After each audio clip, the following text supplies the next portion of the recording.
and I am the Deputy Commissioner of Emergency Services for Erie County. Right now I'm going to serve as the Public Information Officer for the command for the city of Lackawanna.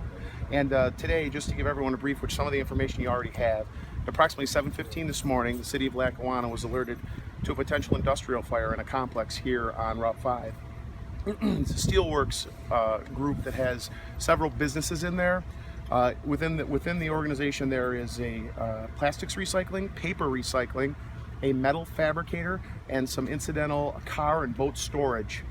There were no injuries sustained this morning by any of the employees that were in there. Currently, all hands are working to continue to suppress this fire and put it out. Some of the things that we're currently concerned about is air quality, as I imagine all of you are wondering.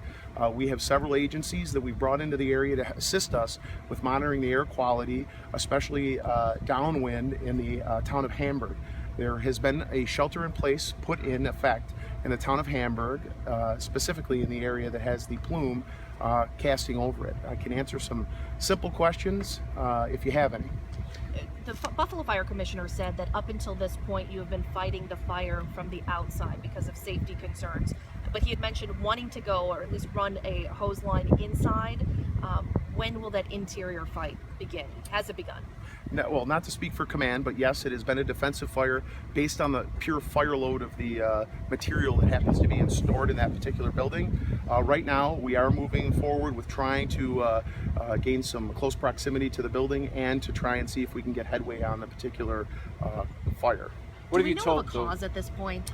We do not know the cause right now. The situation is under investigation, and investigators are on location taking down information to assist them when they get to the point where they can start to determine the cause and origin of the fire. What have you told those residents in Hamburg who were told to shelter in place as far as how long they can expect to be in that situation? Unfortunately, with a situation like this, plume of smoke, the toxins that are coming out of this particular material that has burned, we would prefer that they stay in place an unknown amount of time at this point, solely based on their health protection. So we're just asking a shelter in place, unlike an evacuation, allows them to still keep a semblance of calm in their household and be able to just close their windows and doors, stay inside. With the weather the way it is, most people already have that in place, close windows and doors. So we're believing that at this point, and our air monitoring is supporting that fact, that sheltering in place is okay right now. Nearby the fire on Lincoln Avenue. Avenue. About what people are breathing in, any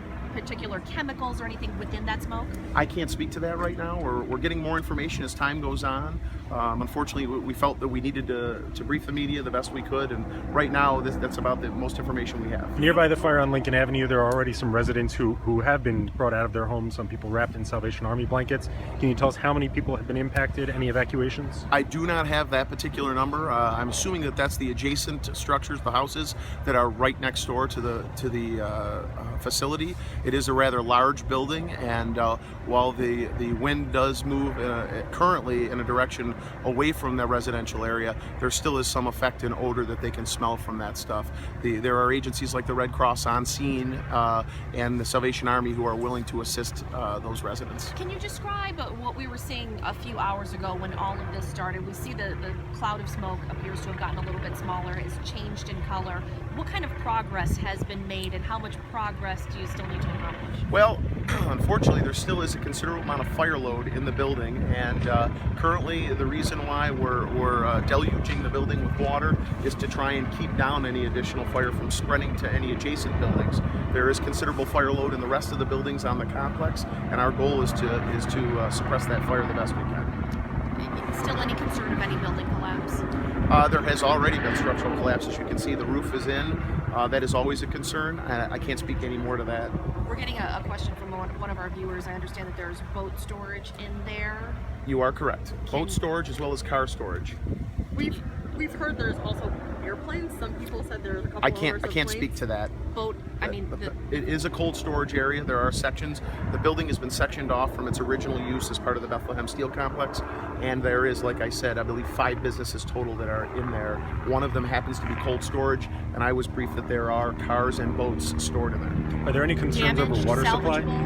I can't speak to that. You can see with your camera that it's quite extensive, the fire damage. Any concerns over water supply for the firefighters? At this point, no. We have not had an issue with water supply.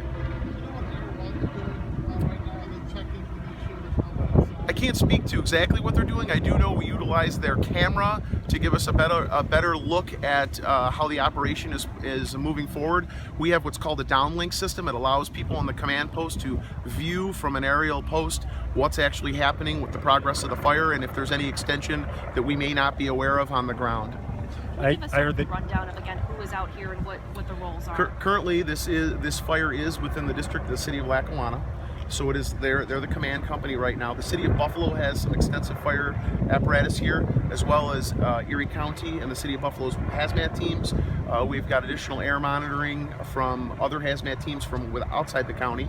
The town of Hamburg has a considerable amount of assets and resources also here. I believe the entire town of Hamburg has all of their volunteer companies here. Again, we saw the ATF here. The commissioner, Buffalo Fire Commissioner, said that they help out with investigations from time to time. Was there anything about this fire in particular that triggered the ATF response?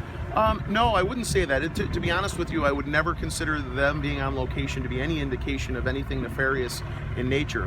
What I can say is they are a federal agency and they bring a lot of expertise when it comes to investigating causes and origins that may assist the local government with handling that responsibility. And again, the footprint of this site is just huge, which makes fighting it difficult and investigation, I would assume, even more difficult. Just as difficult, for sure.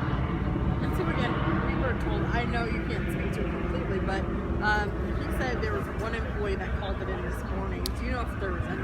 I do not have any other information on that. I do know that the fire is under investigation, as all fires usually are, unless an obvious cause is determined on scene. Right now, they are looking into the cause. When can we expect another update? I would say within the next hour and a half. Okay. Right here? In this Sure. spot? Yep, right here is fine. Okay. And again, I'm sorry, your first and last name It's again? Greg Butcher, and I'm the Deputy Commissioner of Erie County Emergency Services. I'm serving as the Public Information Officer for the Lackawanna Fire Department's command. Greg, thank you. No problem. Thank you. Let me say, did we miss anything? We were a little late.